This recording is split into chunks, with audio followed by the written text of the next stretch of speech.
बिस्मिल्लाहिर्रहमानिर्रहीम। अस्सलाम वालेकुम स्टूडेंट, कैसे हैं आप लोग? उम्मीद है इंशाल्लाह सब लोग ठीक होंगे। जैसा कि आपको थंबनेल से अंदाज़ा तो हो गया होगा कि हमारी वीडियो किस रिलेटेड है। तो आज मैं आपको बताऊंगी कि आपके सिलेबस के बारे में, जो कि रिड्यूस हुआ है सिलेबस, और वो कंप्लीट सिलेबस होगा आपके ऑल सब्जेक्ट का।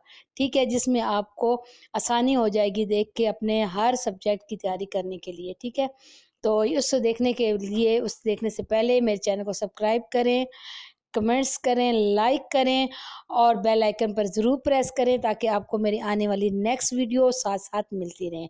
ठीक है, अब आप देखें और आप इसको जो है अच्छी तरह से जो है चेक कर लें और अपने हर पेपर की तैयारी आप बहुत ईजीली कर सकेंगे। तो ये सिलेबस ग्रेड 10 के लिए है और आप देखें और आप इसको चेक अच्छी तरह कर लें और आपके लिए बहुत आसानी होगी। तो ये गवर्नमेंट की तरफ से अप्रूव भी है और आप इसको चेक कर सकते हैं और इंशाल्लाह आप बहुत अच्छे एग्ज़ाम को पास कर सकते हैं। ठीक है, इंशाल्लाह मिलते हैं नेक्स्ट वीडियो में। ओके, अल्लाह हाफिज़।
तो फ्रेंड्स, आपको कैसी लगी मेरी वीडियो? इंशाल्लाह अच्छी लगी होगी आपको ज़रूर, और आपको जो है आपके लिए एग्ज़ाम्स के लिए भी आसानी हो गई होगी। तो आप ज़रूर मेरे चैनल को सब्सक्राइब कीजिएगा और बेल आइकन पर प्रेस कीजिएगा। इंशाल्लाह आपको मेरी वीडियो साथ साथ मिलती रहेंगी। ओके, अल्लाह हाफिज़।